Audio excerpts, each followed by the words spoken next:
Yang dimaksud dengan unsur subjektif adalah unsur-unsur yang melekat pada diri si pelaku atau yang berhubungan dengan diri si pelaku, yang termasuk ke dalamnya itu segala sesuatu yang tergantung di dalam hatinya. Unsur subjektif yaitu yang pertama kesengajaan atau dolus. Dengan sengaja artinya bahwa perbuatan itu harus disengaja dan kesengajaan itu harus timbul seketika itu juga.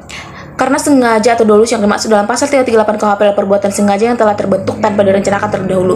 Yang kedua yaitu kealpaan atau culpa. Kealpaan atau culpa disebut juga dengan kelalaian, merupakan satu kesalahan yang dilakukan oleh pelaku tindak pidana karena kurangnya kehati-hatian sehingga menimbulkan akibat yang tidak disengaja terjadi. Yang ketiga yaitu niat atau foreknowledge. Pada umumnya para pakar menganut pendapat bahwa yang dimaksud dengan niat dalam percobaan atau fogging adalah kesengajaan dalam arti luas. Pendapat ini demikian dianut antara lain oleh Hans Winkel, Van Hamel, dan Van Hatum. Yang keempat yaitu maksud. Adanya maksud atau oogmerk. Oogmerk adalah maksud atau kehendak dalam melakukan satu tindak pidana. Contohnya seperti maksud pada kejahatan pencurian, penipuan, pemerasan, pemalsuan, dan lain-lain. Dengan rencana lebih dahulu. Unsur ini direncanakan terlebih dahulu di dalam perumusan delik merupakan unsur yang memberatkan ancaman hukuman. Unsur ini bukanlah unsur yang menentukan ada tidaknya perbuatan pidana, tetapi hanya merupakan suatu unsur tambahan. Dalam arti tidak terbuktinya unsur tersebut tidaklah berarti perbuatan pidana itu tidak pernah dilakukan. Hal ini terdapat seperti dalam pembunuhan berencana yang terdapat dalam pasal 340 KUHP. F. Perasaan takut. Perasaan takut pada seseorang menimbulkan suatu kepatuhan terhadap suatu kemauan dan tindakan orang yang ditakuti tadi. Unsur objektif adalah unsur yang terdapat di luar diri si pelaku tindak pidana. A. Perbuatan atau kelakuan manusia. Perbuatan baik dalam arti perbuatan maupun dalam arti tidak perbuatan. Contoh unsur objektif yang merupakan perbuatan yaitu perbuatan-perbuatan yang dilarang dan diancam oleh undang-undang. Perbuatan-perbuatan tersebut dapat disebut antara lain perbuatan-perbuatan yang dirumuskan di dalam pasal 242, 263, 362 KUHP.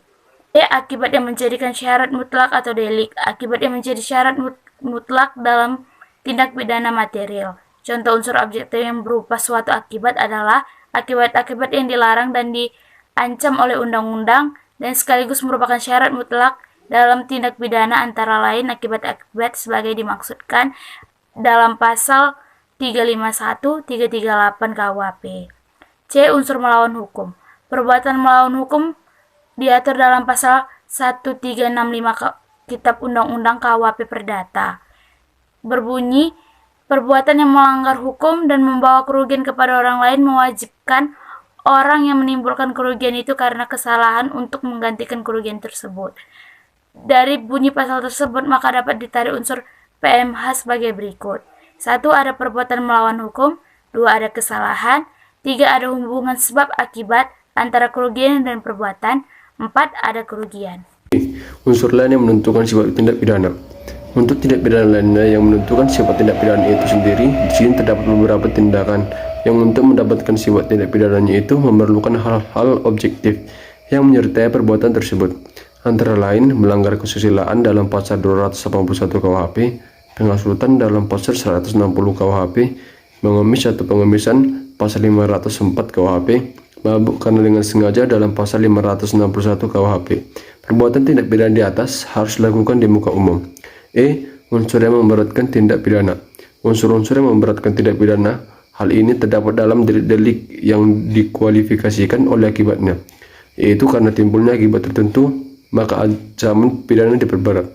Unsur tambahan yang menentukan tindak pidana. Unsur tambahan yang menentukan tindak pidana, unsur lain yang menentukan sifat tindak pidana subjek. Tindak pidana subjek, tindak pidana adalah manusia atau orang pribadi, naturalix personen. Delik material dalam ketentuan Undang-Undang Nomor 32 Tahun 2009 tentang Perlindungan dan Pengelolaan Lingkungan Hidup terdapat pada pasal 98 dan pasal 99, yaitu setiap orang yang dengan sengaja atau kelalaiannya melakukan 1. Perbuatan yang mengakibatkan dilampauinya baku mutu udara, ambien, baku mutu air laut, atau kriteria baku kerusakan lingkungan hidup. 2. Perbuatannya mengakibatkan dilampauinya baku mutu udara, ambien, baku mutu air laut, atau kriteria baku kerusakan lingkungan hidup dan mengakibatkan orang luka dan atau bahaya kesehatan manusia. Contoh kasus pada April 2019, Sungai Cibit di Desa Taman Mekar, Kecamatan Pangkalan, dipenuhi limbah berbusa. Masyarakat kemudian melaporkan kasus tersebut ke Dinas Lingkungan Hidup dan Kehutanan atau DLHK. Usut punya usut, limbah tersebut berasal dari PT Pindo Daily Pulp and Paper Males 3. DLHK kemudian meminta bantuan tersebut kepada Pamong Praja atau Satpol PP untuk menyegel pabrik tersebut. Permohonan penindakan itu kami sampaikan ke Satpol PP melalui surat nomor 180/981/PPL tertanggal 7 Mei 2019. Ungkap Rosmalia Dewi, Sekretaris DLHK Karawang, Kamis 9 Mei 2019.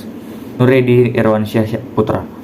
Ia menjelaskan pencemaran disebabkan oleh gagalnya pengelolaan limbah cair. Limbah cair dalam instalasi pengolahan air limbah atau IPAL mengalami pelubaran. Karena tidak tertampung IPAL, limbah cair itu meluap gagal tertampung di bak penampung.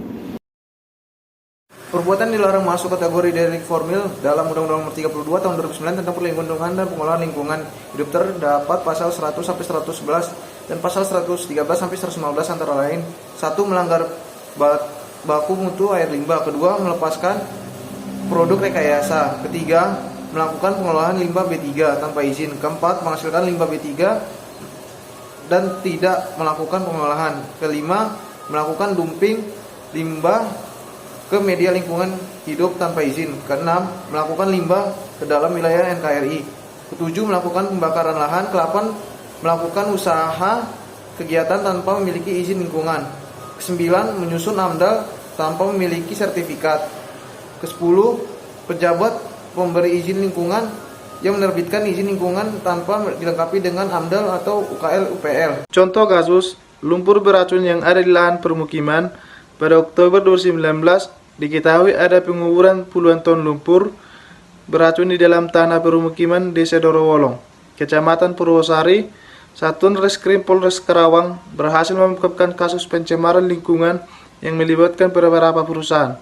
Lumpur beracun itu berasal dari 3 perusahaan tekstil yang ada di Bandung. Limbahnya diambil dari PT FG, PT BJP, PT TB, bukannya dimusnahkan, limbah malah dikubur dalam permukiman di Karawang. Terang Kasek Reskrim Polres Karawang, Bumintoro Kurniawan, Jumat 30 Desember 2019. Menurut Bumintoro, limbah beracun seharusnya dibawa ke PT WI di Tangerang untuk dimusnahkan. Diduga demi meruap keuntungan PT RWP dan PT LSA selaku pihak ketiga mengantar limbah melakukan penyelundupan limbah. Dalam kasus ini, kami menjerat pasal 104 Undang-Undang Nomor 32 Tahun 2019 tentang Perlindungan dan Pengolahan Lingkungan. Terang Bumintoro. Dalam persidangan putusan pada hari Kamis 23 Juli 2016, Pengadilan Negeri Purwakarta membacakan putusannya dalam perkara pidana lingkungan hidup. Sidang yang diketuai oleh Barita Sinaga ini menyatakan bahwa terdakwa PT Indobarat Trayon yang diwakili oleh Sipnat Agarwala, Direktur Keuangan, terbukti secara sah dan meyakinkan bersalah melakukan tindak pidana lingkungan hidup, menghasilkan limbah B3 dan tidak melakukan pengelolaan sebagaimana dimaksud dalam pasal 59 yang dilakukan secara berlanjut dan menghukumnya dengan pidana penjara selama 1 tahun dengan masa percobaan selama 2 tahun dan pidana denda sebesar 1.500.000.000 rupiah. Dalam kasus ini, penuntut umum hanya mendakwa PT Barat Trayon yang diwakili oleh Sipnat Agarwala selaku Direktur dengan Keuangan dan Pengurus Korporasi dengan dakwaan yang disusun secara alternatif. Pertama, pasal 98 Junto pasal 116 ayat 1 huruf A Junto pasal 119 Undang-Undang Nomor 32 Tahun 2006 tentang Perlindungan dan Pengelolaan Lingkungan Hidup dan Junto pasal 64 Undang-Undang Nomor 32 Tahun 2009 tentang Perlindungan dan Pengelolaan Lingkungan Hidup